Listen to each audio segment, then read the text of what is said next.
InsyaAllah kita mula dengan Ummul Quran Al-Fatihah. A'udzubillahi minasyaitanirrajim. Bismillahirrahmanirrahim. Alhamdulillahi Rabbil Alamin. Ar-Rahmanirrahim. Maliki yawmiddin. Iyyaka na'budu wa iyyaka nasta'in. Ihdinas siratal mustaqim. Siratal ladzina an'amta 'alaihim ghairil maghdubi 'alaihim waladdallin.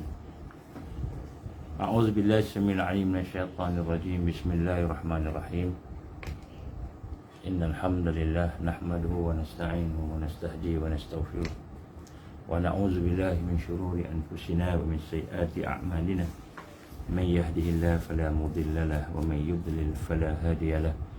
Asyhadu an la ilaha illallah wahdahu la syarika lahu wa asyhadu anna Muhammadan 'abduhu wa rasuluh. Qala rabbi shrah li sadri wa yassir li amri wahlul 'uqdatam min lisani yafqahu qawli. Rabbi zidni 'ilman amma ba'd.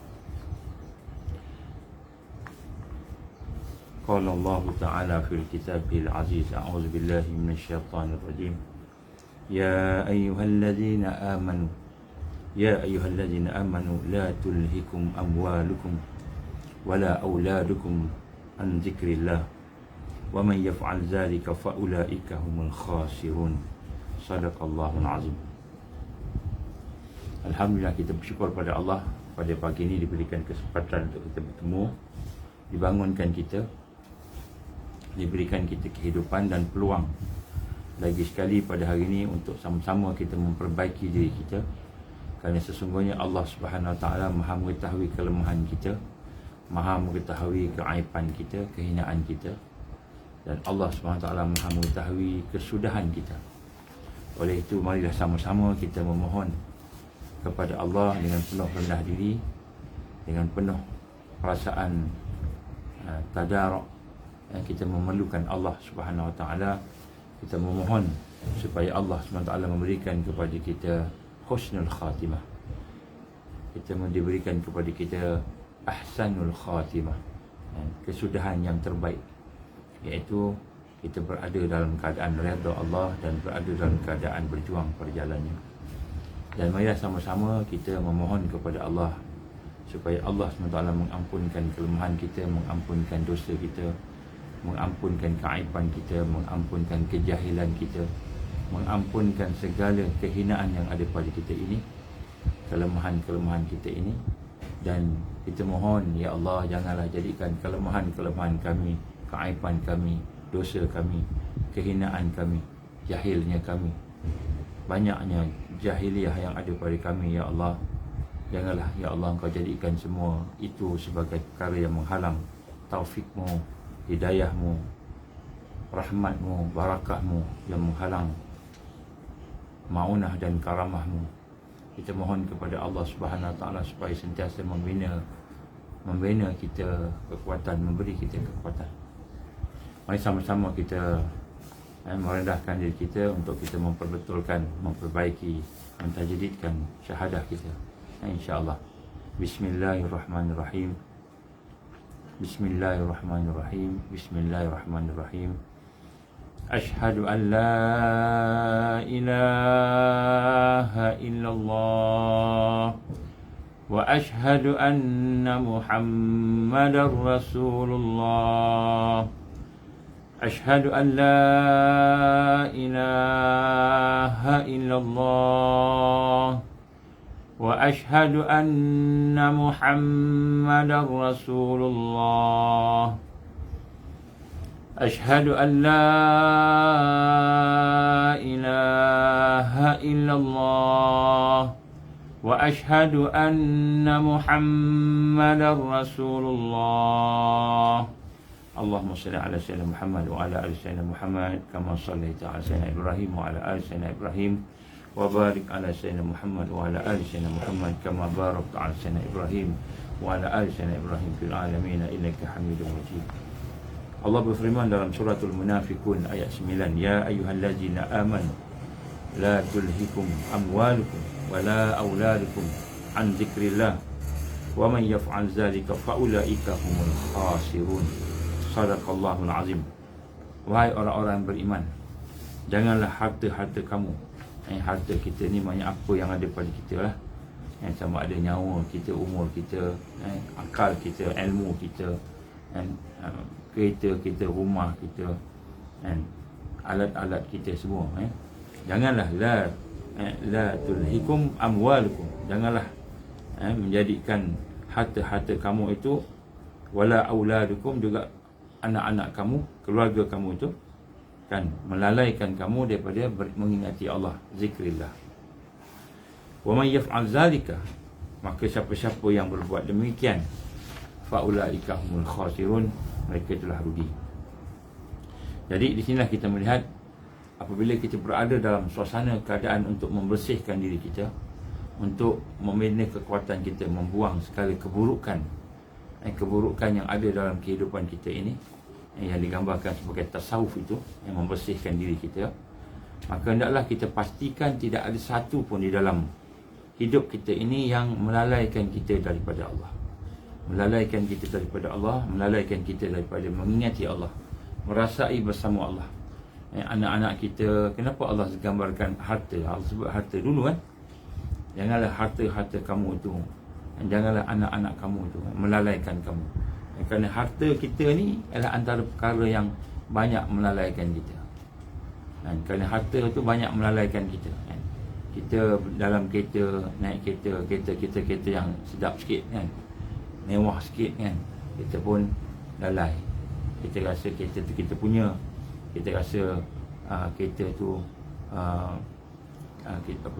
kita kata rasa bangga dengan kereta tu mahal sikit, kan, mungkin Porsche ke apa ke, kan, BMW ke, orang lain pakai kereta kecil je, kereta murah aja, kereta yang buruk je, kan. Rumah kita duduk kat rumah kita, masuk rumah kita rasa tu rumah kita, bukan rumah yang diberi oleh Allah, kan. Kita rasa rumah tu rumah kita, kita rasa rumah tu rumah kita, kita rasa, kan, harta kita, tanah tu tanah kita. Kita tak rasa bahawa rumah itu pinjaman daripada Allah. Allah pinjamkan pada kita sebagai amanah. Dan kita tak rasa, kan, Allah SWT yang memberikan harta kita tu, Allah bagi. Makan kita, minum kita, kita tak rasa itu daripada Allah. Itu lalai. Jadi bila kita lihat semula hidup kita ni, banyak rupanya dalam hidup ini kita lalai kepada Allah.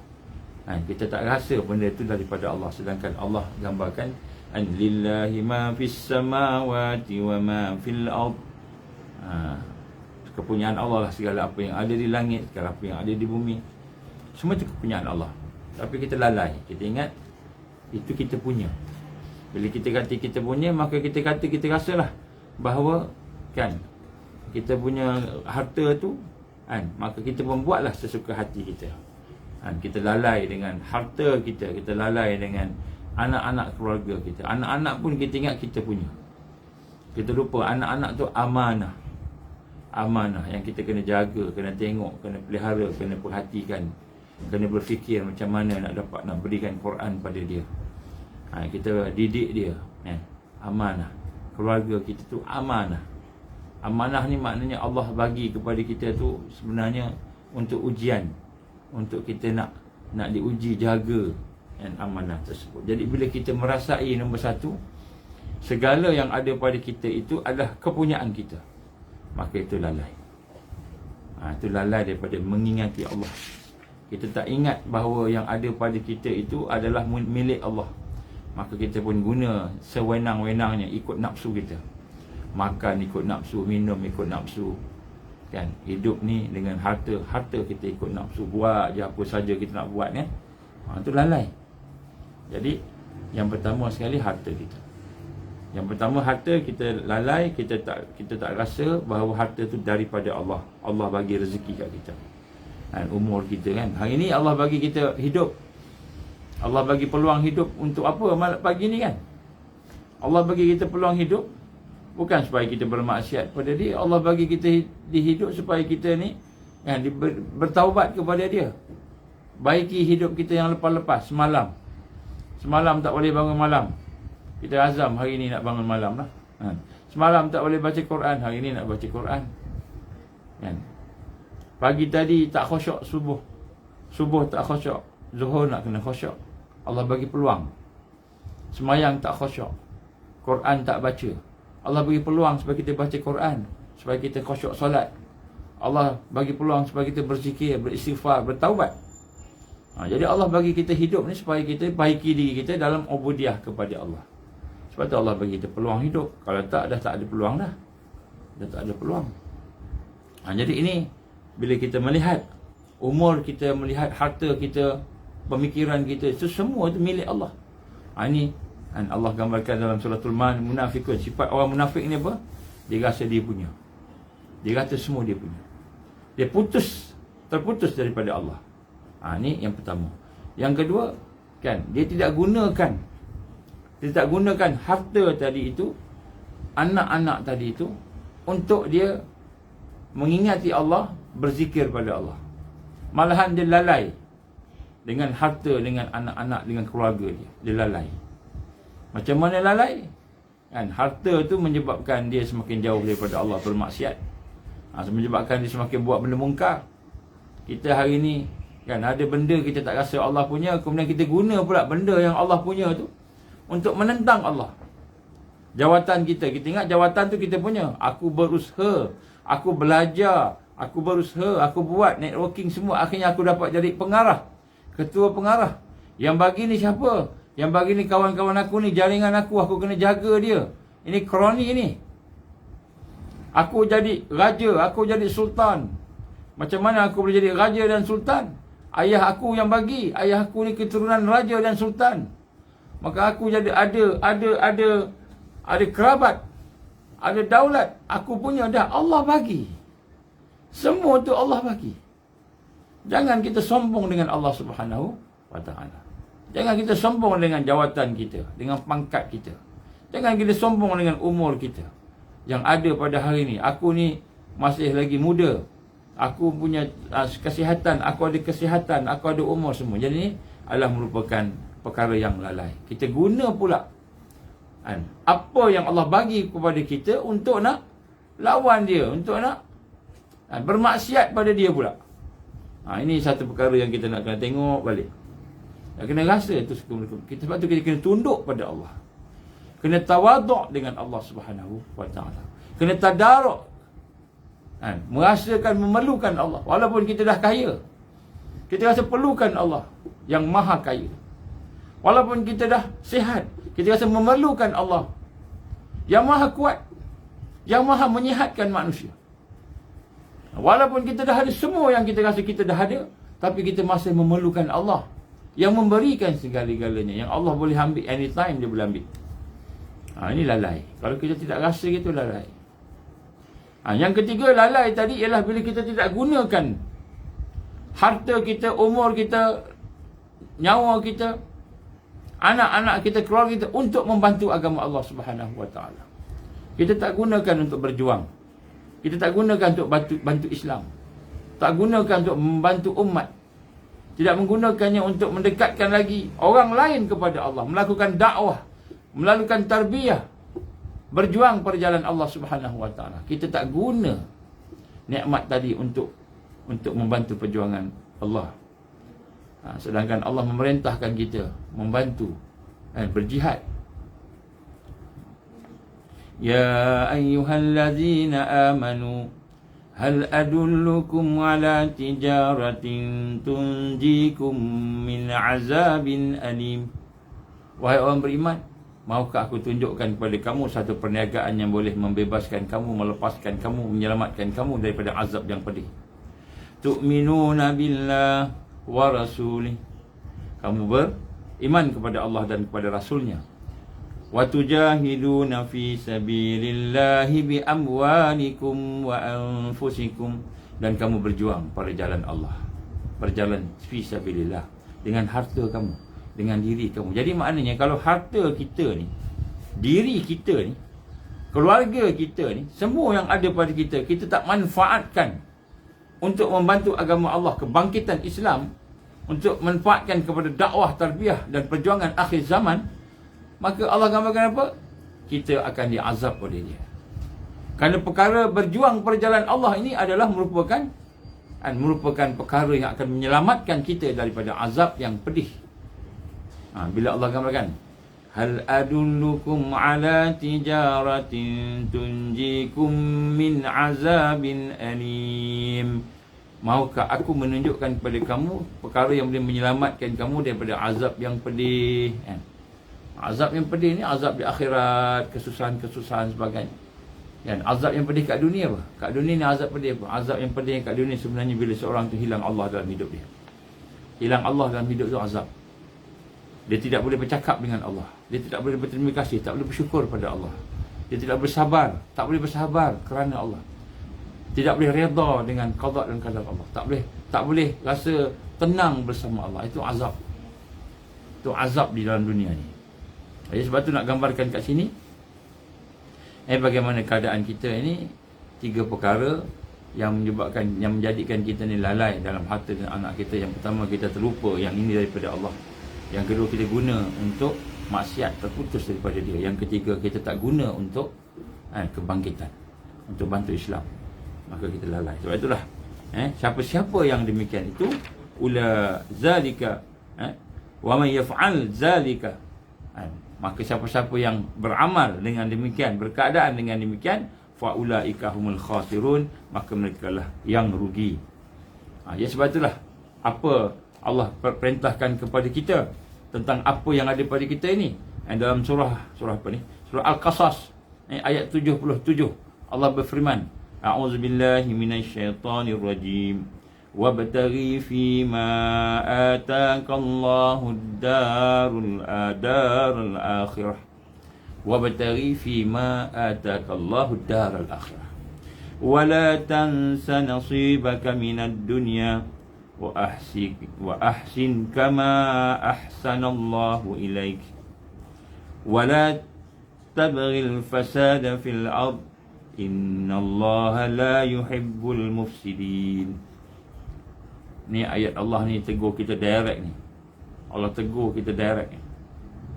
Wabtaghi fima ataakallahu daral akhirah. Maka carilah kamu, kejarlah kamu, carilah kamu apa yang diberikan oleh Allah. Fima ataakallahu daral akhirah. Apa yang Allah bagi pada kamu untuk negara akhirat. Maknanya Allah suruh kita kejar, bekerja-kerja, berlomba-lomba mencari apa yang Allah bagi. Allah bagi rumah, Allah bagi tanah, Allah bagi harta, Allah bagi umur, Allah bagi kepakaran, Allah bagi apa sahaja. Allah perintah apa? Supaya kita tidak lalai tadi, supaya kita tidak binasa tadi, tidak diazab tadi. Wabtaghi fima ataakallahu daral akhirah. Kamu gunakan, kamu cari apa yang Allah berikan kepada kamu untuk negara akhirat. Untuk kat sana, bukan kat sini. Wala tansa nasibaka minad dunya. Tapi jangan kamu lupa pula nasib kamu, bahagian kamu kat dunia ni. Maknanya jangan pula kita sedekah semua sampai kita tak ada makanan. Bukan pula kita sedekah sampai tak ada makanan, kita pun tak ada makanan. Kita bagi semua harta kita sampai kita tak ada rumah. Kena adalah bahagian kita ni tempat tinggal, rumah. Bukan rumah yang bermewah-mewah, kan? Bukan rumah yang besar yang sampai orang lain tak ada rumah. Kita ni rumah kita hebat besar. Contohnya kan. Jadi maknanya orang tu sedekah sampai tak ada rumah, dia tak ada rumah, dia sedekah semua kan. Wala tansa nasibaka minad dunya. Jangan sampai kamu lupa bahagian kamu. Bahagian kamu, apa maksud bahagian kamu? Nasib. Bahagian kamu ni minad dunya ini maknanya keperluan. Para ulama mufassirin menggambarkan sebagai keperluan. Bukan untuk bermewah-mewah. Bermewah-mewah ini di dalam syurga Allah. Keperluan kamu di dunia ini. Wa ahsin kama ahsanallahu ilaik.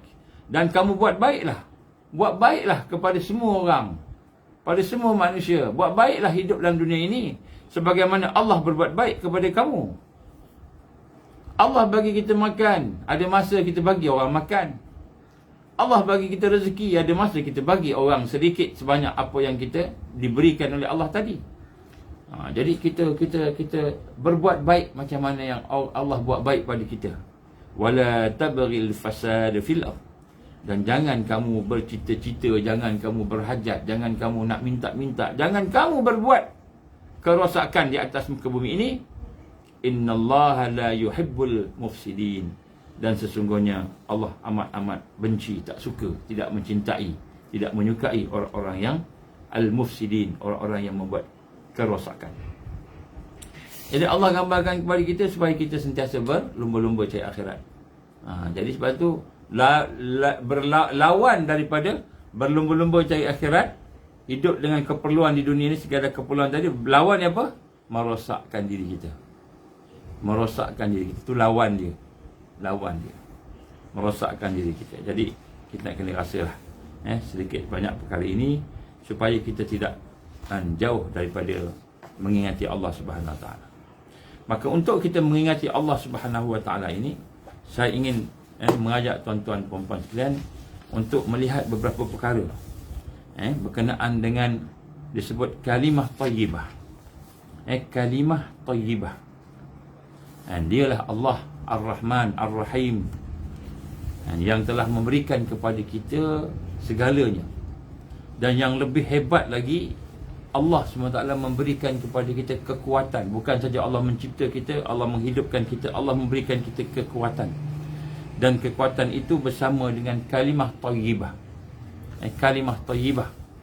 Kalimah tayyibah yang merupakan baqiyat salihah, merupakan sesuatu yang baik. Yang baik.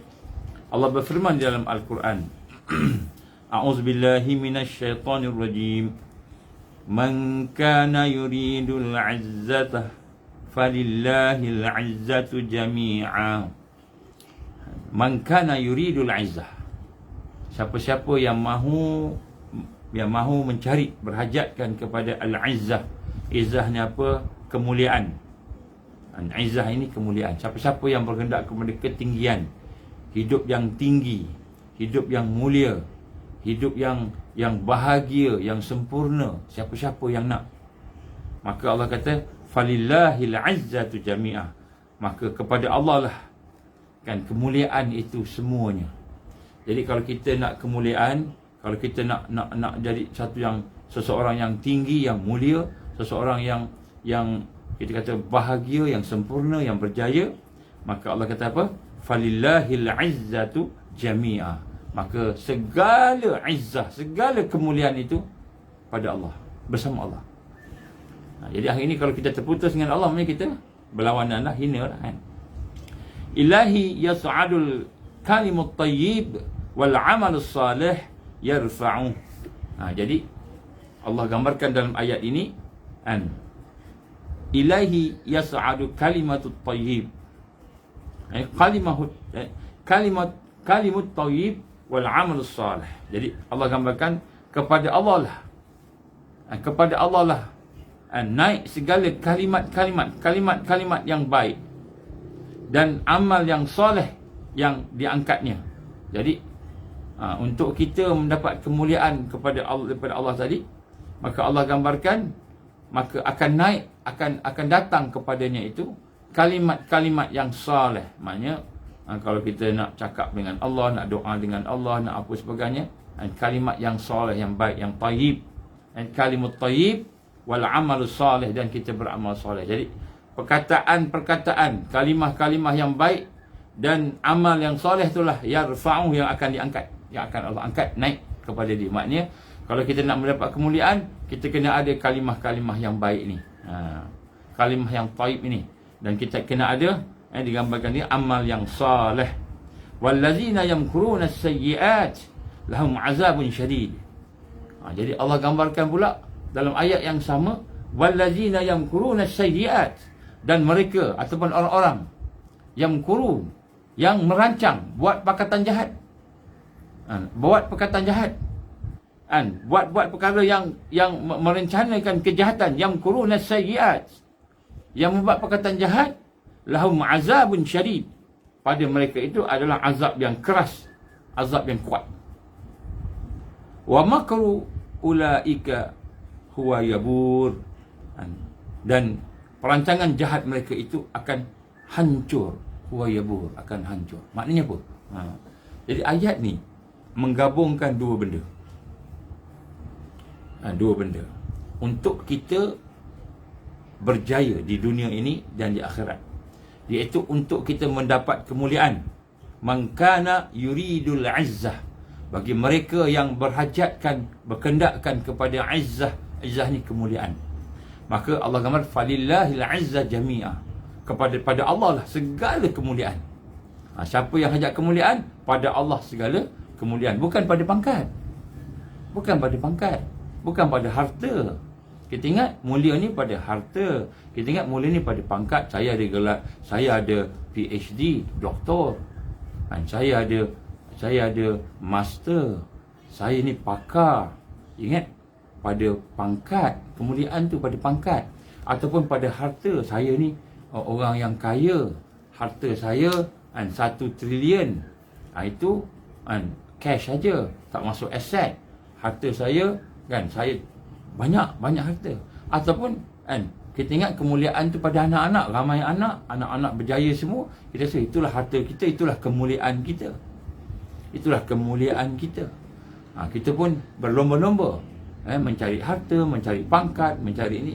Ataupun keturunan. Saya keturunan Syekh, Waliullah. Saya keturunan Nabi, Syekh Syekh. Saya keturunan Raja, Sultan. Saya anak Sultan. Saya Sultan. Saya sendiri Sultan. Kita ingat itu kemuliaan. Kita ingat itu kemuliaan pangkat. Saya ni Perdana Menteri Malaysia. Saya ni Menteri. Kita ingat itu kemuliaan yang amat berhormat, yang dihormati. Itu kita bagi, manusia bagi. Jadi Allah gambar, man kana yuridul izzah. Siapa-siapa yang berhajatkan kepada kemuliaan, falillahil izzatu jami'a, maka pada Allah lah segala kemuliaan. Maka patah balik pada Allah. Jadi ini orang yang mulia dengan orang yang hina. Orang mulia, orang hina. Jadi dalam ayat ini Allah gambarkan, Allah gambar apa? Pada dialah ilaihi yas'adul kalimut tayyib. Jadi untuk pergi kepada Allah, untuk mendapatkan kemuliaan Allah itu, maka Allah sebut kalimut tayyib. Yang pertama sekali, kalimah yang baik. Kalimah yang baik, apa? Perkataan yang baik. Sama ada lidah ini sebut, hati sebut, fikiran kita berfikir menyebut, dan segala anggota badan kita bersama dengan kalimah tersebut. Itu kemuliaan. Yang pertama ada kalimah. Rupanya Allah bekalkan kepada kita ni kalimah, perkataan yang tayyib, yang naik pada dia. Dan juga wal amal salih, dan amal yang salih. Apa maksud amal salih? Amal salih ni tak sama dengan amal khair, amal baik. Amal salih ni bukan buat baik. Buat baik orang kafir buat baik, orang non-muslim buat baik. Tapi Allah tak terima. Orang yang mojok buat baik, Allah tak terima. Orang yang riak buat baik, Allah tak terima. Orang yang takbur buat baik, Allah tak terima. Iblis buat baik, Allah tak terima. Sebab dia takbur, dia kafir, dia syirik kepada Allah, mensyirikkan Allah, Allah tak terima. Jadi amal soleh ni apa? Amal soleh ni amal yang Allah terima, yang menyampaikan kepada akhirat. Itu amal soleh, yang menyampaikan kepada kesempurnaan akhirat. Itu baru amal soleh. Kita sembahyang sekadar dunia, Allah tak terima. Allahu Akbar. Rupanya kita sembahyang supaya orang kata kita sembahyang. Allah tak terima sembahyang tu. Walaupun sembahyang tu sah sembahyang tu, ikut rukun semua. Tapi Allah terima tak? Tengok hati kita. Kalau hati kita nak supaya manusia puji kita, dan manusia puji kita, bagus anak aku sembahyang. Pak mertua, mak mertua, bagus anak aku solat. Orang surau, bagus dia. Ini kalau solat kan nampak khusyuk aja. Kita nak orang puji kita kan. Allah tak terima. Sah tak sembahyang tu? Sembahyang sah, tapi Allah tak terima. Sembahyang sah sebab dia ikut rukun-rukun semua, sah lah. Tapi terima belum tahu. Jadi amal yang soleh yang diangkat ni, amal soleh ni amal yang Allah terima, yang mendapat kesempurnaan akhirat. Itu buat amal soleh. Jadi macam mana nak dapat yang tu? Allah gambarkan mulia orang yang dengan kalimah, yang memegang kalimah yang tayyib, dan orang yang beramal soleh, yang Allah angkat amal dia. Allah angkat ni, Allah terima. Allah terima. Berbanding dengan wallazina yamkuruna sayyiat. Berbanding dengan orang-orang yang yamkuruna sayyiat, orang-orang yang buat perancangan jahat. Yang buat perancangan jahat ni, yang buat perkataan jahat ni, yang buat perkara-perkara yang jahat tadi, lahum azabun syadid, maka mereka akan diberikan azab yang keras, azab yang syadid, yang keras, yang kuat. Nampak? Jadi Allah bayangkan orang mulia dengan orang mulia dengan orang hina. Orang mulia dia ada kalimah dia. Ini kita nak bincang sikit pada. Kita dalam beberapa siri ni kita bincang kalimah tu. Kalimah tu tayyib, yang akan mengangkat kita, mengangkat kita kepada Allah, mendekatkan kita kepada Allah. Kalimatut tayyib. Dan juga al-amal salih. Bukan cakap aja kalimah salih tayyib ni zikir contohnya, dan kita juga bukan saja zikir, kita juga beramal salih. Kemudian wa makru ulaika wa yabur. Dan orang-orang dan perancangan mereka itu, wa makru, dan perancangan jahat mereka itu akan dihancurkan. Akan dihancurkan oleh Allah. Jadi kita jangan takutlah. Jangan takutlah dengan orang-orang yang hina ni. Siapa orang yang hina ni? Yang Zionis ni. Zionis ni hina lah. Orang-orang yang bukan Islam, yang memusuh Islam, yang lawan Islam, buat macam-macam ini hina. Hina di sisi Allah, dia hina. Orang yang memusuh Islam dia hina. Jadi Allah gambarkan di sini mereka akan hancur. Jadi apa yang kita tengok, kita melihat bahawa Allah sebutnya kalimut tayyib, kalimah-kalimah yang tayyibah, kalimah-kalimah yang tayyibah, yang baik. Maka kalimah inilah yang akan memberi keuntungan pada kita. Ni kita nak ambil ni. Jadi sekarang ni tak cukup sekadar kita sembahyang, puasa dan sebagainya. Jadi kita kena bersama hidup dengan kalimah-kalimah tayyibah. Kalimah tayyibah. Ini yang Allah gambarkan, dia akan menjadikan kita seorang yang mulia, yang tinggi, yang kuat. Ini berita gembira pagi ni. Allah bagi kita bincang tajuk ni. Tajuk ni tak semua orang buat tajuk ni. Kalimah tu tayyib. Kita tahu dah. Contohnya kalimah tayyib antaranya kita sebut subhanallah walhamdulillah wala ilaha illallah akbar. Kita baca dah banyak kali. Nasyid-nasyid lagi. Subhanallah walhamdulillah wala ilaha illallah Allahu akbar. Kita baca dah kan. Tapi adakah kita faham hakikat kalimah tu? Ini yang kita nak faham ni. Ini senjata orang yang bersama dengan Islam. Senjata orang bersama dengan iman. Ini senjata yang utama. Terutamanya kita nak berdepan dengan fitnah paling besar. Fitnah paling besar. Ini sebab tu kita kena faham ni. Ini kena faham. Jadi saya buat pelan-pelan supaya kita faham setiap satu subhanallah, alhamdulillah, wala ilaha illallah, Allah akbar. Kalimat tayyib antaranya ada banyak lagi, ada 7. Ada 7 yang kita nak sama-sama hayati ni, yang akan menjadi benteng, yang akan jadi pelindung biiznillah. Maka apabila kalimah tayyibah ini kita dapat bersama-samanya, maka kita akan mendapat keuntungan, izzah. Kita akan diberikan oleh Allah izzah, kemuliaan, dan kita akan diberikan oleh Allah perlindungan, keselamatan. Jadi apa hakikat kalimah ini? Kalimah ini adalah kalimah yang akan menghadirkan dalam hidup kita keuntungan apabila kita mengamalkannya, membacanya. Akan diberikan oleh Allah sesuatu yang hebat, dahsyat. Kita akan tengok nanti kedahsyatan kalimah ni. Dahsyat kalimah ni, hebat. Kalimah tayyib, kalimah tayyibah yang memiliki dia punya peranan, dia punya kekuatan yang luar biasa, yang dahsyat. Kita akan tengok tajuk ni. Ini amalan Al-Mahdi ni kita nak tingkatkan lagi. Tak cukup dengan sekadar kita hidup bersama rukun Islam. Kita nak kena tambah dengan amalan-amalan yang sunat-sunat, amalan-amalan yang boleh, yang kuat, yang qawi, yang boleh mendekatkan kita dengan Allah. Maka kalimah ini memiliki banyak peranan.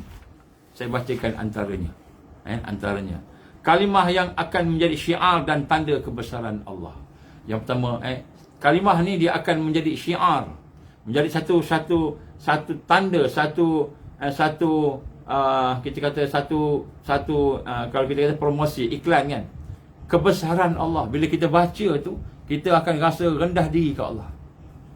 Kita akan tunduk kepada Allah, rendah diri ke Allah. Dengan kalimah-kalimah ni kita betul-betul menjadi hamba Allah, bukan menjadi hamba nafsu dah. Macam itu. Bukan menjadi hamba dunia dah. Tak jadi hamba dunia dah. Tak jadi hamba nafsu. Kemudian kalimah yang akan menjadi dalil untuk kebersihan jiwa. Kalimah yang akan menjadikan jiwa kita bersih. Semakin bercahaya. Kalimah yang akan mengangkat darjat dan kemuliaan. Kalimah yang akan menjadikan kita lebih tinggi lagi, mulia lagi. Lebih tinggi, lebih mulia di sisi Tuhan kita. Di sisi Allah Subhanahu Wa Taala. Hak lain tak ada. Siapa yang tak mengamalkan, siapa yang tidak menghidupkannya, menghayatinya, dia tidak mulia. Kemuliaan dia lebih tinggi lah. Macam mana digambarkan? Man kana yuridul izzah. Maka kalimah juga yang mengubah hati. Kalimah-kalimah yang bila kita baca, kita amalkan, kita hayati, kita ulang akan merubah hati kita menjadi sayang kepada Allah. Sebelum ni sayang kat dunia, sayang kat harta, sayang kat yang rendah, yang hina. Kalimahnya akan merubah menjadi hati kita itu lebih tinggi sayang kepada Allah. Kalimah yang akan mengubah musuh menjadi teman, yang akan menunjukkan musuh menjadi teman. Oh, hebat. Kalimah yang akan mendekatkan hati orang yang berjauhan, orang yang jauh boleh didekatkan. Kalimah yang akan menghadirkan ketenangan, tenang, damai.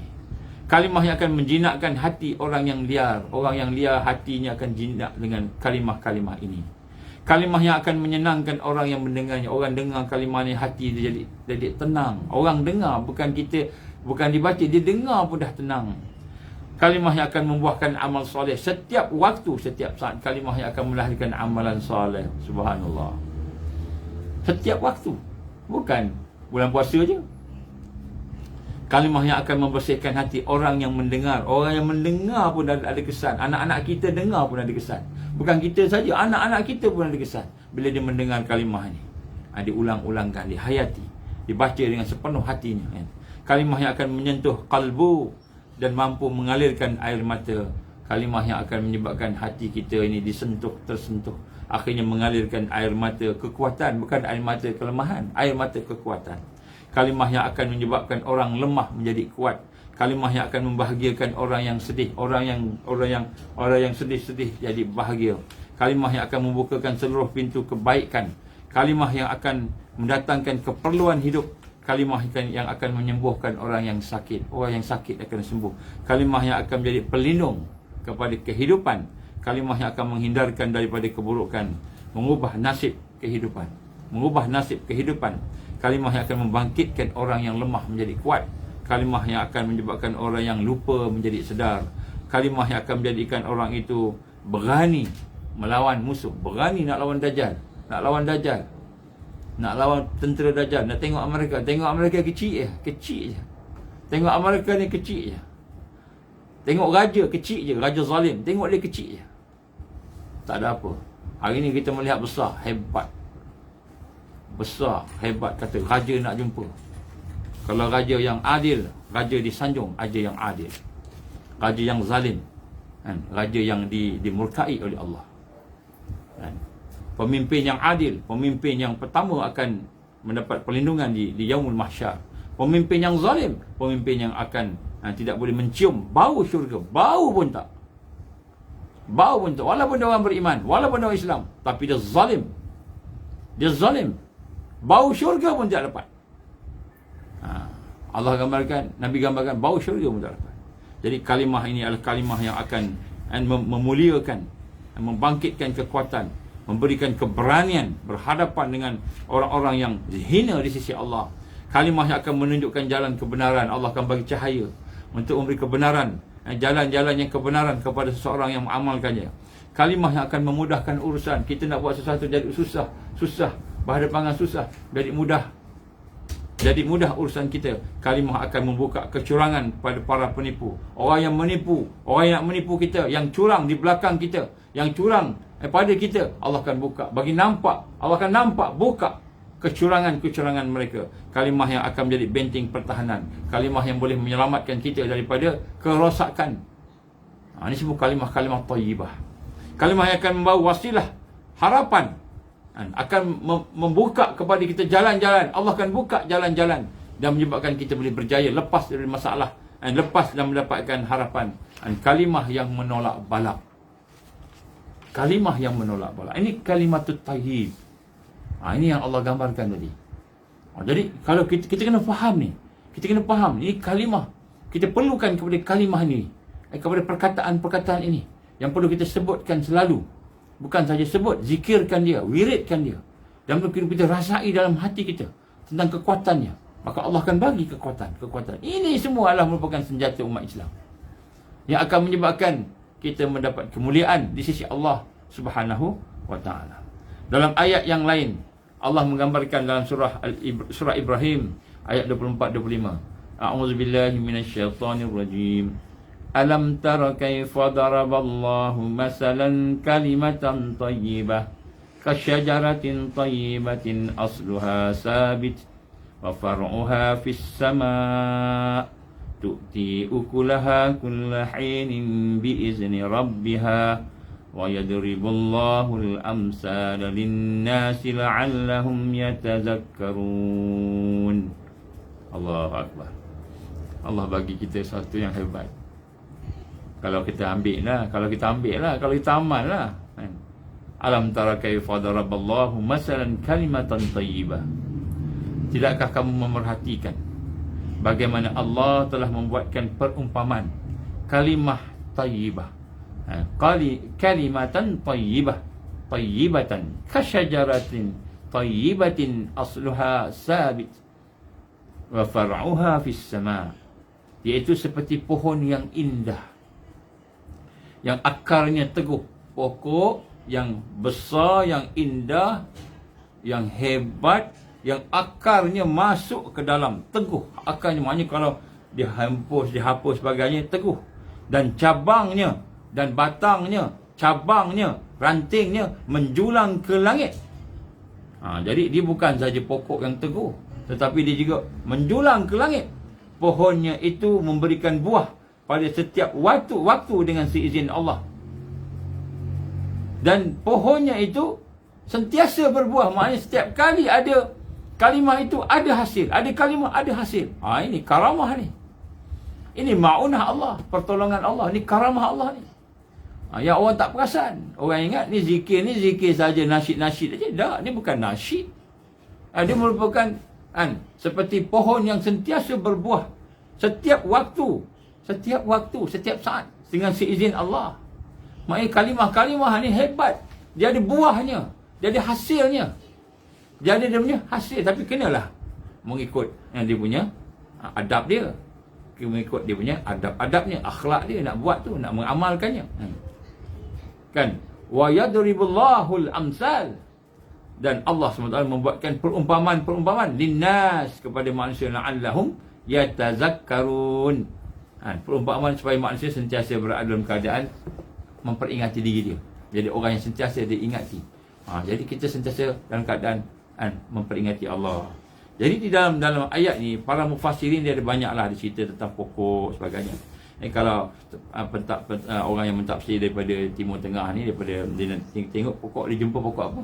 Pokok korma lah kan. Pokok korma. Kalau kita di sini mungkin kita kata pokok kelapa.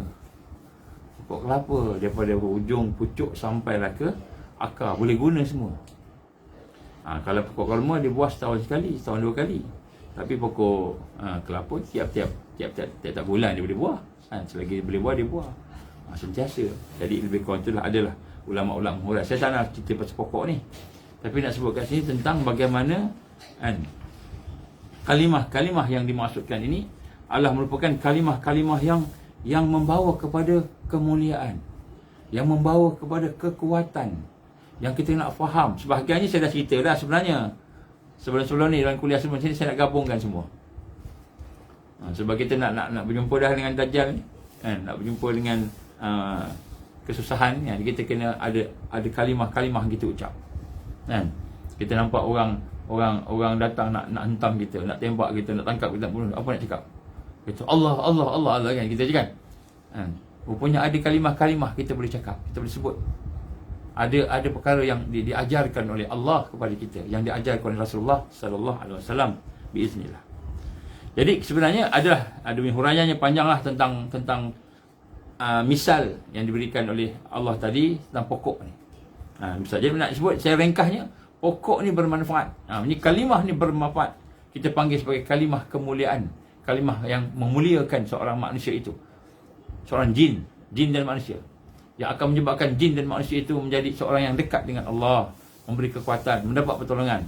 Seperti yang saya sebut pada awal tadi, kalimah yang memberikan keberuntungan. Dan inilah merupakan cahaya Nabi, cahaya kenabian. Kalimah ini adalah kalimah-kalimah kenabian, kalimah Rasul. Apa yang Rasul sallallahu alaihi wasallam, apa yang Nabi-Nabi, apa yang orang saleh, siddiqin yang sebut, yang sentiasa keluar daripada lidahnya, yang sentiasa keluar daripada hatinya, yang sentiasa berada dalam keadaan bersama penghayatannya, inilah kalimah dia. Yang mana Kan? Kalimah thayyibah inilah yang merupakan zikirnya para nabi, zikirnya para rasul, zikirnya para sahabat, zikirnya para tabi'in, zikirnya para awliya Allah, zikirnya generasi yang saleh daripada zaman ke zaman, daripada sejak dulu lagi. Jadi kalimah ni kalimah yang hebat. Saya nak kena introduce kehebatan kalimah ni dulu sebelum kita pergi pada kalimah ni. Sebab kalimah ni kita dah tahu dah, cumanya kita nak ada satu perasaan. Yang kita baca ni bukan sebarang kalimah. Yang kita baca ni bukan hanya sekadar zikir biasa, tetapi kita membaca zikir dengan penghayatan. Kita berzikir dengan makrifat, dengan kenal Allah. Kita berzikir dengan satu perasaan, keyakinan, ketundukan sepenuh kepada Allah. Ini yang kita nak. Ini yang kita nak. Dan inilah yang digambarkan sebagai kalimah kenabian yang telah menyinari bumi ini. Bumi ini gelap tanpa kalimah ini. Tanpa kalimah ini bumi gelap. Dan cahaya yang dibawa oleh Rasul dan para anbiya adalah merupakan kalimah-kalimah ini yang menjadi penyejuk kepada dunia. Kalau tidak ada kalimah ini, dunia hancur. Dunia akan hancur, bergelojak. Dunia ini tidak akan stabil tanpa kalimah ini. Malahan kalimah ini menjadi zikir para binatang-binatang pun ada sebahagian yang menjadi zikirkan kalimah ini. La ilaha illallah, la ilaha illallah antaranya kan. Ini antara kalimah-kalimahnya lah. La ilaha illallah. Kita ingat kita je zikir la ilaha illallah. Rupa-rupanya binatang pun ada yang zikir la ilaha illallah. Subhanallah wa bihamdi subhanallahil azim. Subhanallah wa bihamdi subhanallahil azim. Subhanallah. Kita ingat subhanallah tu kita je sebut tak? Binatang sebut juga. Subhanallah wa bihamdi subhanallahil azim. Astaghfirullah, astaghfirullah. Kita ingat kita je tak? Binatang pun sebut. Nak sebut kat sini, kalimah-kalimah ini, kalimah yang menjadikan bumi ini boleh berjalan di atas sistemnya. Yang kita belajar fizik tu, ada undang-undang ni lah, undang-undang ini sebenarnya bukan Newton law, apa ni law yang banyak ni kan, teorem-teorem tu kan, law semua tu kan. Ini bukan law tu yang menjadikan, zikir ini yang menjadikan sistem yang ada di atas muka bumi ini dia menjadi sempurna, seimbang. Kalimah-kalimah ni sebenarnya kalimah yang dibaca oleh para malaikat, yang dibaca oleh para makhluk-makhluk Allah, termasuklah manusia. Manusia kita. Kalimah ni yang menyebabkan keseimbangan dunia ni hidup dengan kalimah ni. Kalau tidak ada orang, tidak ada makhluk yang menyebut kalimah-kalimah yang ada ini, maka kita akan dapati hancurlah dia, matilah dia, habis dunia ni. Dan kita kena mengikut apa yang telah dibawa oleh para rasul, para anbiya yang terdahulu daripada kita, sehingga terpeliharalah keamanan dan ketenteraman dunia ini. Inilah disebut sebagai amalan-amalan ahlul haq. Ahlul haq, mereka yang bersama kebenaran. Disebut dalam disebut oleh Imam Malik. Imam Malik bin Anas berkata, wala yasluhu amru hazihi ummah illa bima sulahun awaluha. Apa kata Imam Malik? Dia kata apa? Urusan umat ni tidak akan baik kecuali dengan kebaikan generasi awal. Jadi sebab tu kita nak kena faham ni. Nak kena faham ni. Ciri ni penting untuk kita faham. Kemudian Imam Ghazali juga menyebut dalam kitabnya Al-Munqidh min Ad-Dalal. Dia telah menulis, kata Imam Ghazali rahimahullah, dia kata apa? Sebuah ketentuan yang ingin saya ingatkan kepada umat supaya bermanfaat adalah bahawa aku tahu dan yakin. Imam Ghazali sebut, aku tahu dan yakin bahawa sesungguhnya orang yang mengambil jalan untuk membersihkan diri mereka, jalan tasawuf, bersama dengan kalimah-kalimah ini, bersama dengan pembersihan jiwa ini, adalah mereka yang menempuh jalan menuju kepada Allah secara khusus. Jadi apa yang kita nak sebut kat sini, kalimah yang kita nak sebut ni, yang kita nak buat dalam berapa siri ni insya-Allah, adalah kalimah-kalimah pembersihan jiwa. Kalimah-kalimah membersihkan jiwa sehingga jiwa itu kuat dan akhirnya dia boleh mendekati Allah, mendapat kemuliaan Allah. Maka inilah jalan, kata Imam Ghazali, bagi mereka yang menempuh jalan secara khusus, dan dalam sejarah menunjukkan pada perjalanan mereka adalah merupakan perjalanan yang sangat baik dan akhlak mereka menjadi akhlak yang paling bersih. Sekiranya para pemikir, orang yang boleh berfikir, orang yang cerdik lah, para ilmuwan, orang yang ada ilmu, yang banyak belajar, para ahli bijak, orang yang hebat, menguasai ilmu, pakar, contohnya PhD ni, yang syariah, yang fiqh, ingin mengubah sedikit daripada jalan dan akhlak ahli tasawuf ini, akhlak orang yang membersihkan diri ni tadi, sama sekali mereka tidak akan menemukan cara yang lebih baik. Tak ada jalan lain kecuali kena hidup bersama kalimah ini. Jadi kalau kita ada PhD dalam syariah, PhD dalam hadis, kita ada PhD dalam usuluddin, tapi kita tak mengamalkan, tak menghayati kalimah-kalimah ini, kata mengata dia apa? Dan kita tidak akan cukup, tidak akan sampai, tak sampai pada Allah. Ni kalimah rasul, para anbiya. Sebab tu kita tengok hari ni, orang yang pandai banyak, banyak pandai, lagi tinggi pandai ilmu dia, lagi kuat dia punya kezaliman dia. Kenapa? Bila hati kotor, bila hati tidak dibersihkan, tidak ada tasawuf, pembersihan hati tidak ada. Bila tak ada hak tu, ilmu dia menjadi alat untuk dibuat jenayah yang tersirat, bukan tersurat, tersirat, tak nampak jenayah. Dia cakap pasal ini, dia cakap pasal itu, rupa-rupanya yang dia cakap ini dan itu tu untuk kepentingan dunia. Tapi dia punya perkataan tu Islam, mengenai Quran, mengenai hadis, fatwa. Tapi cakap tu menjadi kepentingan dia. Itu orang yang hatinya tidak bersih. Jadi kata Imam Ghazali, orang-orang yang ada ilmu, pakar, menguasai fiqh, yang bijak, pandai, yang boleh berfikir, pemikir-pemikir, kalau dia ubah daripada jalan ini, jalan untuk nak menghayati kalimah-kalimah ini, menghayati kehidupan bersama zikrullah ini, bersama dengan zikir ini, maka mereka tidak akan menemukan cara yang lebih baik. Habis dia, tak ada apa. Dan orang-orang inilah orang-orang yang akan menuju kepada Allah, di mana lahirnya bersih dan hatinya juga bersih. Jadi cara yang paling baik nak dekati Allah dengan kalimah-kalimah pembersihan jiwa. Ini kita nak kena rasa. Jadi seperti tu, ini apa rahsia kita ni, apa beza kita berzikir dengan orang yang ada kefahaman berzikir, orang yang ada ilmu berzikir, orang yang ada yang alim berzikir. Berbezanya orang yang kita macam kita ni berzikir, kita baca zikir, kita sebut je la ilaha illallah, tapi tanpa ilmu, tanpa kesedaran, tanpa kekuatan penghayatan, tanpa keyakinan. Kita itu beza dia. Orang ni baca Fatihah, Bismillahirrahmanirrahim, Alhamdulillahirabbil alamin, Arrahmanirrahim, minta ke Allah kan, ya Allah sembuhkanlah penyakit ni, orang ni kena sengat. Bismillahirrahmanirrahim, baca, bagi ke anak. Minum, alhamdulillah sembuh. Allah izin sembuh dia punya sakit. Kita baca 1000 kali tak sembuh pun. Bezanya apa? Keyakinan, kesedaran, kefahaman. Macam mana nak dapat keyakinan, kesedaran, kefahaman ni? Macam mana nak dapat kemuliaan yang Allah gambar tadi? Penghayatan. Kita nak menghayati. Macam mana nak menghayati? Kalau nak menghayati, tak bukan kita baca satu hari satu kali je, ataupun baca seminggu sekali ke, baca setahun sekali ke. Penghayatan tiap hari.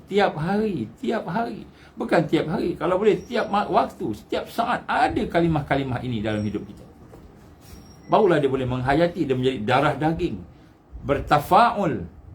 Istilah dia tafaul ni jadi sebati dengan hidup kita. Barulah dia jadi penghayatan, hati kita bersih, pemikiran kita bersih. Akhirnya kita tidak terpengaruh dengan benda-benda yang ada di hadapan kita. Inilah cara yang digambarkan oleh Imam Al-Ghazali di sini. Jadi kefahaman ilmu, ketelitian, ketakwaan semua tidak akan lahir melainkan dengan kalimah-kalimah ini. Apa kata Imam Malik?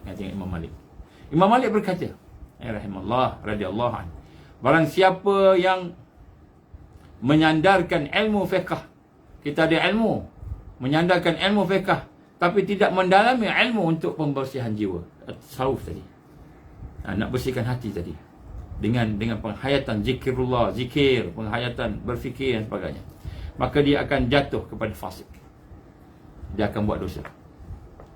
Ada ilmu tanpa kebersihan hati, kata Imam Malik, dia akan buat dosa. Ini yang fitnah berlaku. Kadang-kadang kita dengar macam-macam berlaku pada imam ustaz-ustaz kita. Fitnah, fasik. Dia boleh buat dosa. Ada ilmu tanpa kebersihan hati, dia buat dosa.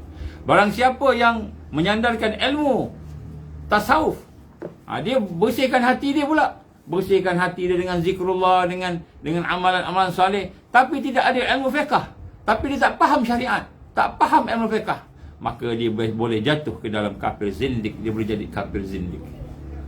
Kafir juga. Kafir zindik.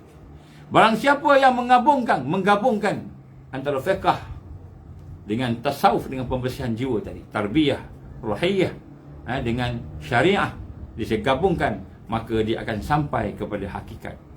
Dia akan sampai kepada hakikat agama yang sebenar. Ini kata-kata Imam Ali yang dalam syarah Ainul Ilm wa Zainul Hilm, Imam Mula Al-Qawi.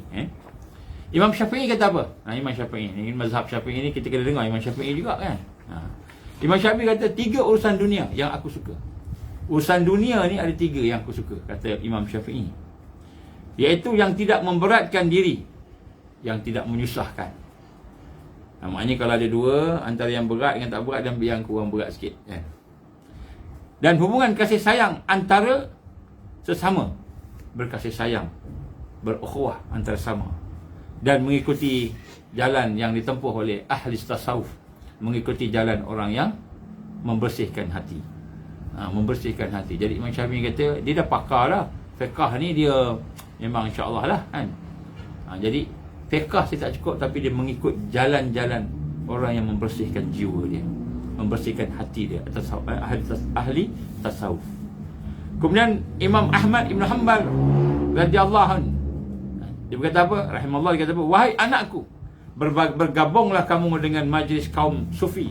Bergabunglah kamu dengan majlis kaum sufi. Maknanya orang yang bersihkan jiwa tadi. Kerana mereka memberikan tambahan ilmu, banyak ilmu kepada kita. Mereka ada ilmu yang kamu tak ada. Kan? Memberikan motivasi, kekuatan. Mereka ni ada motivasi, ada motivasi untuk kekuatan, untuk iradah, kemahuan. Dan mereka mengajarkan muraqabah, mendekati Allah, zuhud dan takut kepada Allah.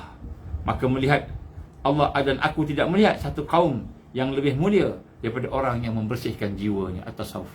Jadi kita kena jangan rasa kita ni hanya sekadar cukup dengan fardu ain kita dah ada PhD dalam fardu ain, kita dah ada PhD dalam hadis, kita dah ada PhD dalam Al-Quran, kita ustaz daripada Jordan, kita ustaz daripada ni, dah ustaz dah pun, tapi kita tidak membersihkan jiwa kita.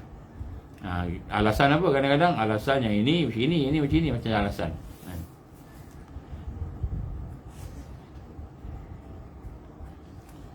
Ibnu Ajibah mengabarkan bahawa ahli ilmu tasawuf adalah inti kepada Islam, dan ilmu yang mengajarkan cara bagaimana berakhlak di hadapan Allah, membersihkan hati, kebatinan dan kehinaan di hadapan Allah, menghias dengan macam-macam keutamaan. Jadi basically secara ringkasnya kita sebut sini, kita masuk kalimah thayyibah ini. Kalimah-kalimah yang baik ini, dia bukan satu kalimah yang kita pergi, kita baca, kita amal untuk dapat pahala semata-mata, bukan. Allah bagi pahala, tetapi yang lebih penting ialah menjernihkan hati. Bagaimana kalimah ini menjernihkan hati? Inilah kekuatan. Hati yang kotor boleh menjadi bersih dengan menghadiri zikir-zikir yang digambarkan ini. Dan hati yang kotor ibarat sebuah botol yang sudah terlanjur diisi dengan air yang kotor. Maka untuk membersihkannya, kita harus banyak menuangkan air bersih ke dalamnya. Jadi kalau kita dah kotor ni, kita kena banyak masukkan air bersih, bersihkan dia. Lama-lama air kotor tu keluar, jadi akhirnya tinggal air bersih. Kan, air bersih itulah dikabarkan zikrullah. Air bersih itulah zikrullah. Jadi kalimah thayyibah ini yang saya maksudkan di sini, ini adalah merupakan zikir, yang sekaligus merupakan doa. Jadi kalimah thayyibah ini adalah zikir, dan kemudian dia doa. Dia ada zikir, dia ada doa. Tanpa menyebutkan apa yang diminta, tanpa kita sebut apa nak. Subhanallah walhamdulillah wala ilaha illallah, Allahu akbar. Subhanallah walhamdulillah wala ilaha illallah, Allahu akbar. Kita puji Allah, kita agungkan Allah, kan? Tapi kita tak minta apa-apa, tapi Allah bagi apa yang diperlukan oleh kita. Ini lebih baik daripada kita minta. Sebab kita minta, kita tak tahu apa yang kita perlu. Kita minta, ya Allah, aku nak sekian. Rupanya yang kita minta tu buruk untuk kita. Tapi kalimah thayyibah ni, bila kita baca, bila kita amalkan, maka Allah akan bagi sesuatu yang diperlukan sesuatu yang lebih baik daripada yang kita rasa kita nak. Maka kalimah thayyibah ini adalah zikir. Dan sekaligus dia merupakan doa. Dia doa juga. Apa doa dia? Allah bagi sesuatu yang terbaik bagi kita. Kan? Tanpa menyebutkan apa yang diminta. Tak payah sebut apa yang diminta. Maka zikir ini adalah bukti kepasrahan. Kita pasrah. Kita menyerah kepada Allah Subhanahu wa ta'ala. Bukti kita sebut subhanallah walhamdulillah wala ilaha illallah Allahu akbar. Ini maknanya pasrah. Kita menyerah kepada Allah, rendah diri pada Allah. Itu pasrah. Sepenuh hati kita. Dan bukti bahawa kita ada hubungan dengan Allah. Bukti bahawa kita ni terikat dengan Allah. Jadi ini yang digambarkan sebagai kalimah thayyibah. Maka zikir ini memiliki keistimewaan yang lebih dibandingkan dengan doa. Doa ni kita minta apa yang kita nak. Zikir ni Allah bagi apa yang kita perlukan, apa yang lebih baik daripada apa yang kita minta. Maka doa diucapkan oleh seorang ketika mengalami ketakutan. Bila dia ancam, datang tentera, datang nak suruh kita buat sesuatu, kita dipaksa ambil suntikan, kita dipaksa buat macam-macam, ketakutan, ataupun ada orang nak merampas sesuatu. Maka sepatutnya orang yang takut tu, dia akan minta ke Allah, ya Allah selamatkan aku, ya Allah selamatkan aku, ya Allah selamatkan aku, ya Allah, kan. Sementara itu tapi dia berzikir, dia membaca kalimah thayyibah ini. Maka orang yang berzikir itu terlalu kuat mentalnya, mental fikirannya akan kuat, keyakinan kuat, kan? Sehingga dia tidak meminta kepada makhluk, dia tidak meminta kepada lain, dia hanya menyerah semua kepada Allah. Dia serah pada Allah, dia serah pada Allah. Dan Allah Maha mengetahui apa yang terbaik bagi dia. Inilah yang digambarkan oleh Nabi Ayub AS ketika mana menghadapi musibah yang besar. Nabi Ayub, kan, dia tak minta, ya Allah anak aku mati, ya Allah, ya Allah, ya Allah anak aku mati, ya Allah ladang terbakar, rumah terbakar, ya Allah aku sakit. Nabi tak minta apa? Dia tak minta, ya Allah berilah aku anak-anak yang lain ke. Tak minta. Dia tak minta. Dia zikir ke Allah, zikir kalimah thayyibah. Kalimah thayyibah dia zikir. Jadi bila kalimah thayyibah ini dizikirkan, maka Allah beri sesuatu yang terbaik bagi dia, kan? Terbaik bagi dia. Ketika Nabi Ayub didera dengan anak-anaknya meninggal dunia, musnah hartanya, harta bendanya musnah. Nabi Ayub mati, anak-anaknya sakit badannya itu, tubuh dia. Beliau tidak minta pada Allah, ya Allah hidupkan anak aku, ya Allah jangan gantikan anak aku, ya Allah beri aku harta kaya. Nabi Ayub tak minta. Beliau hanya berzikir. Apa zikir Nabi Ayub? Alhamdulillah, alhamdulillah, alhamdulillah. Tengok harta habis, alhamdulillah, alhamdulillah. Tengok anak meninggal dunia, alhamdulillah. Tengok badan sakit, alhamdulillah, alhamdulillah. Nabi Ayub. Dan Allah Maha mengetahui apa yang dilakukan oleh Ayub. Allah Maha mengetahui. Allah memang nak uji, akhirnya sembuh. Dapat balik semua. Anaknya, ada anak lain pula, ada harta lain pula, sembuh dia. Dia semakin dekat dengan Allah. Nabi Ayub AS, dia baca kalimah thayyibah ni. Dia bukan baca doa minta. Sebab Nabi tak minta banyak doa. Tapi Nabi Muhammad SAW pun minta doa supaya nak ajar kita. Nabi minta doa sebenarnya, tapi kalimah thayyibah ni yang sebenarnya yang lebih utama. Maka Allah berikan kesembuhan. Dan dia boleh mendapat nikmat yang telah hilang. Semua nikmat hilang. Nabi Ibrahim AS, ketika Namrud nak membakar dia. Nabi Ibrahim, kita tahu cerita ni, kan. Namrud nak bakar dia. Hidup-hidup dibakar. Beliau tak berdoa pun, ya Allah selamatkan aku daripada Namrud ni, ya Allah. Ya Allah bagilah kekuatan supaya boleh terbang di sini. Ya Allah turunkan hujan. Nabi tak minta, semua tak minta. Tidak minta diselamatkan daripada bakaran api yang panas. Tetapi apa yang diucap? Hasbunallah wa ni'mal wakil. Hasbunallah wa ni'mal wakil. Hasbunallah wa ni'mal wakil. Hasbunallah wa ni'mal wakil. Serah diri pada Allah. Cukuplah engkau ya Allah, cukuplah engkau yang memelihara aku, cukuplah engkau yang memelihara aku. Hasbunallah wa ni'mal wakil. Setengah riwayat kata hasbiyallah wa ni'mal wakil.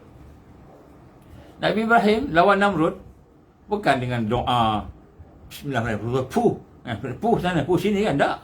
Hasbunallah wa ni'mal wakil. Cukuplah Allah yang memelihara aku, cukuplah Allah yang menjaga aku. Hasbunallah wa ni'mal wakil, ni'mal maula wa ni'man nasir. Cukup Allah. Itu dia minta. Ni kalimah taib ni. Antara kita akan bincang tajuk tu nanti. Hasbunallahu wa ni'mal wakil. Itu je disebut. Tapi Allah selamatkan Nabi Ibrahim AS. Maka Allah berfirman kepada api yang menyala, Ya nar kuni bardan wa salaman ala Ibrahim. Wahai api, kan, jadilah kamu bardan, sejuk, wassalaman, dan sejahtera, selamat kepada Ibrahim. Maka jadilah api itu api yang sejuk, tak panas, dan api yang sejahtera, yang menyelamatkan Ibrahim AS. Begitu juga Nabi Musa. Dah terpajak dekat tepi laut dengan Firaun. Dia tak minta, Ya Allah, Firaun dah dekat. Ya Allah, macam mana ni? Ya Allah, macam mana Firaun dah dekat? Ya Allah, bagi aku kapal ke apa, biar. Nabi Musa tak sebut. Zikir kalimat tauhid. Kalimat tauhid, taibah. Kalimat tu taibah. Zikir. Allah firman dia, hentak kamu tongkat dengan ni. Dia hentak terbelah, laut terbelah. Lebih baik daripada nak minta kapal. Kapal nak naik pun dah tu hal. Lepas tu nak kena kayu pula, nak kena pasang layar ke apa, lagi lambat. Buka tu jalan. Lepas tu Fir'aun pun masuk ikut. Mati habis Fir'aun semua dengan tentera dia, kan. Lebih baik daripada apa yang doa yang mungkin dia minta, kan. Lebih baik. Allah bagi lebih baik. Kalimah-kalimah yang tayyibah. Jadi sinilah kita lihat, inilah zikir dan doa yang diperintahkan oleh Allah Subhanahu wa ta'ala kepada para rasul, para anbiya, para siddiqin, para syuhada. Semua tu yang baik-baik ni. Kepada Allah Subhanahu wa ta'ala diingatkan, berzikir kepada Allah. Dan inilah yang mana orang yang tidak mahu bersama dengan kalimah taibah ini, maka mereka itulah yang akan menghadapi kesempitan hidup. Hidup akan sempit. Bau pandemik dah sempit, dah takut aja. Sebab kita tidak ada berpegang dengan apa-apa. Kita nak pegang dengan Allah. Saya ni nak bergantung pada Allah, tapi tak pernah sebut hasbunallah wa ni'mal wakil. Saya nak bergantung dengan Allah, tak pernah sebut hasbunallah wa ni'mal wakil. Kita nak bergantung dengan kekuatan Allah, tak pernah sebut la haula wala quwwata illa billahil aliyil azim. Tak pernah sebut. Kita nak dapatkan rezeki, tak pernah sebut subhanallah wa bihamdi subhanallahil azim astaghfirullah. Tak pernah sebut. Contoh. Jadi maknanya orang yang tidak mahu berzikir, yang tidak mahu membersihkan hati dia, akan dijadikan sempit hidupnya. Hidupnya akan sempit. Dan syaitan akan menjadi teman.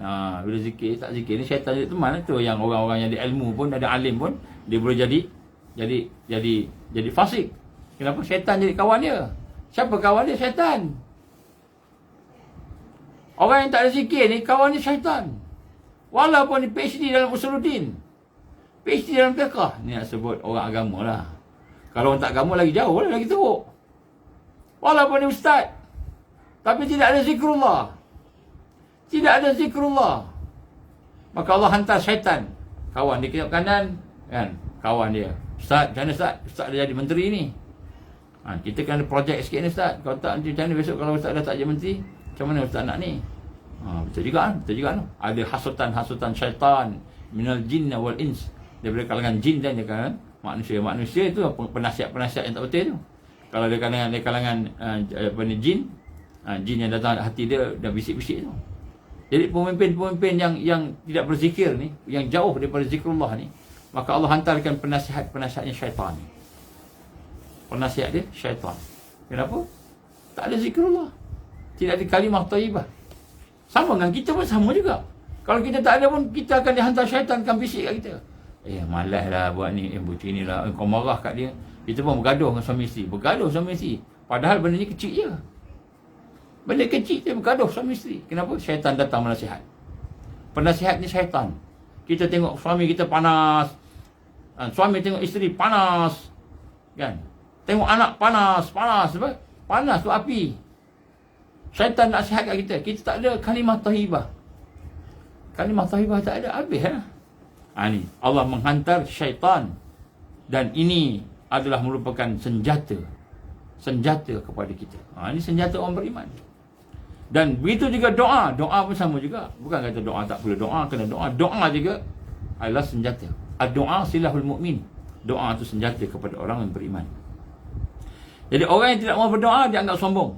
Kalau kita tak nak doa tu, sombong lah. Jadi main bukan kata tak payah doa. Doa juga. Doa, minta. Siapa yang tak minta tu dia sombong. Sombong pada Allah. Kena minta. Dan Allah amat suka, amat mencintai orang yang berdoa padanya. Tapi di samping doa itu, ada kekuatan hati. Apa kekuatan hati tu? Kekuatan hati itu melalui iman dan kalimah-kalimah thayyibah. Kalimah thayyibah itu datang bersama dengan dan kekuatan hati, penyerahan, pasrah kepada Allah, dan doa bersama dengan kalimah thayyibah. Bersama dengan kalimah thayyibah. Inilah yang diajar oleh Rasulullah sallallahu alaihi wasallam. Sebab itu setiap doa kita mulakan dengan kalimah thayyibah. Kita mulakan dengan alhamdulillahirabbil alamin. Contoh. Alhamdulillahirabbil alamin. Nabi kata setiap doa yang dimulakan alhamdulillah, Allah akan bagi. Allah akan bagi. Kemudian kita selawat pula. Allahumma salli ala Muhammad kan. Jadi setiap doa dengan selawat ada dia punya kebaikan dia. Baik. Jadi sebab itulah janganlah, alangkah indahnya sekiranya kita boleh membiasakan diri kita dengan zikir. Zikir kalimah thayyibah ini, kalimah-kalimah kemuliaan ini, kalimah keberuntungan ini, dan kemudian pada masa itu kita beramal dan berjalan di atas kehidupan ini dengan kalimah-kalimah ini, dan kemudian selepas itu kita pun berdoa pada Allah. Inilah kekuatan yang kita nak bincang pada esok. Kita akan mula satu insya-Allah. Jadi ada 7 kalimah kemuliaan. Ada 7 yang disebut sebagai wal baqiyatus salihat khairun 'inda rabbik sawaban wa khairun amala, surah Al-Kahfi. Dan al baqiyatus salihat adalah lebih baik pahalanya di sisi Tuhanmu, dan lebih baik untuk menjadi harapan, pergantungan. Jadi insya-Allah kita akan sambung untuk siri seterusnya. Kita akan bincang ada 7 kalimah. Setiap satu kalimah itu kita akan bincang satu-satu sehinggalah kita boleh memahami, menghayatinya, dan kita boleh mengamalkannya. Sebab yang paling penting bukan tahu. Yang paling penting bukan ilmu. Ilmu penting, bukan yang paling penting. Yang paling penting kita amal. Itu yang paling penting, kita amal, menghayatinya. Kemudian paling penting, paling penting istiqamah. Bukannya paling penting je, paling penting istiqamah. Jadi maknanya penting, paling penting istiqamah. Paling penting amal, penting ilmu. Ilmu buat penting je, tapi dia bukan paling penting. Paling penting amal. Paling penting istiqamah. Jadi semua tu kena dasar iman. InsyaAllah kita akan sambung lagi esok. InsyaAllah kita akan mula dengan kalimah baqiyah salihat. Kalimah baqiyah salihat. Dan kemudian kita akan ada lagi lah. Ada 7 kalimah. InsyaAllah kita akan mula satu-satu. Dan tuan-tuan, puan-puan, semua kalimah-kalimah ini kita gunakan. Kita gunakan sebagai apa? Sebagai zikir kita. Zikir kita setiap saat, setiap masa. Inilah dia zikir kita. Dan bila kita lakukan tu, insya-Allah kita akan bersama-sama dengan kebaikan dan kemuliaan di sisi Allah Subhanahu wa taala. Ini ilmu yang insya-Allah penting, yang saya sangat syukur Allah memberikan kepada kita untuk berbincang-bincang, untuk berhadapan dengan suasana yang macam-macam. Suasana yang macam-macam hari ni kan. Oh subhanallah, macam-macam suasana. Jadi kita hadapi dengan zikrullah. Zikir yang sampai Nabi kata apa? Kan? Tak ada makanan, tak ada apa kan? Nabi kata berzikirlah. Baqiyah salihat. Kalimah baqiyah salihat tu zikir dia.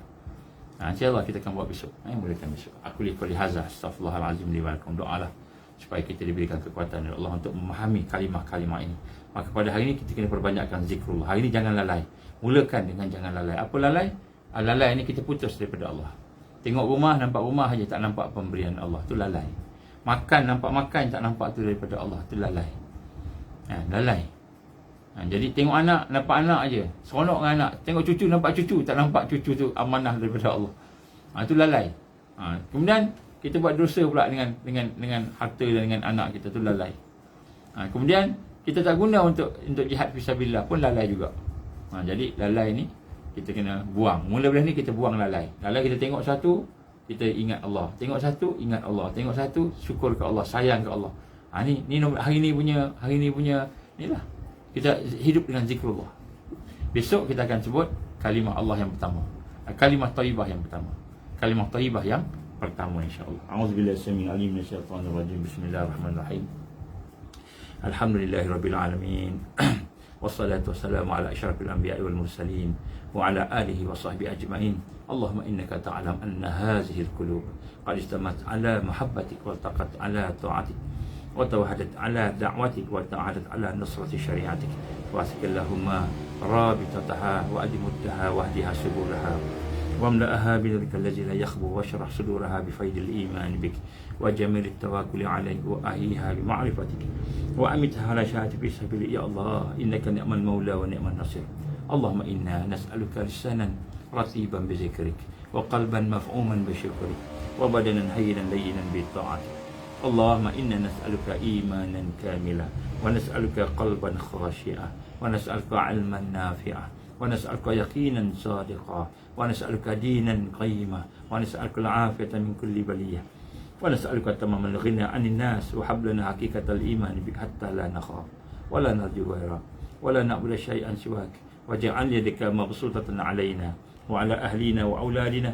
ومن معنا برحمتك ولا تكلنا إلى أنفسنا طرفة عين ولا أقل من ذلك يا نعم المجيب ربنا ظلمنا أنفسنا وإن لم تغفر لنا وترحمنا لنكونن من الخاسرين ربنا لا تزغ قلوبنا بعد إذ هديتنا وهب لنا من لدنك رحمة إنك أنت الوهاب ربنا أتمم لنا نورنا واغفر لنا إنك على كل شيء قدير ربنا هب لنا من أزواجنا وذرياتنا قرة أعين واجعلنا للمتقين إماما ربنا آتنا في الدنيا حسنة وفي الآخرة حسنة وقنا عذاب النار اللهم إنا نعوذ بك من عذاب جهنم اللهم إنا نعوذ بك من عذاب القبر اللهم إنا نعوذ بك من فتنة المحيا والممات اللهم إنا نعوذ بك من فتنة المسيح الدجال اللهم إنا نعوذ بك من المأسم والمغرم ربنا آتنا في الدنيا حسنة وفي الآخرة حسنة وقنا عذاب النار اللهم اجعلنا من المؤمنين حقا اللهم اجعلنا من المتقين حقا اللهم اجعلنا من المحسنين حقا اللهم اجعلنا من المقربين يا الله اللهم اجعلنا من الواسلين اللهم اجعلنا من العارفين اللهم اجعلنا من المحبين اللهم اجعلنا من الصديقين والشهداء والصالحين اللهم اجعلنا من المهديين ربنا تقبل دعاءنا إنك أنت السميع العليم وتب علينا يا الله إنك أنت التواب الرحيم وصلى الله على محمد وعلى آله وصحبه وبارك وسلم سبحان ربك رب العزة عما يصفون والسلام على المرسلين والحمد لله رب العالمين سبحانك اللهم وبحمدك أشهد أن لا إله إلا أنت أستغفرك وأتوب إليك بسم الله الرحمن الرحيم والعصر إن الإنسان لفي خسر إلا الذين آمنوا وعملوا الصالحات وتواصوا بالحق وتواصوا بالصبر banyakkan doa banyakkan zikir kurangkan lalai insyaallah. Jumpa lagi kalau ada rezeki, kita jumpa lagi insyaAllah. Wabillahi taufiq wal hidayah. Assalamualaikum warahmatullahi wabarakatuh.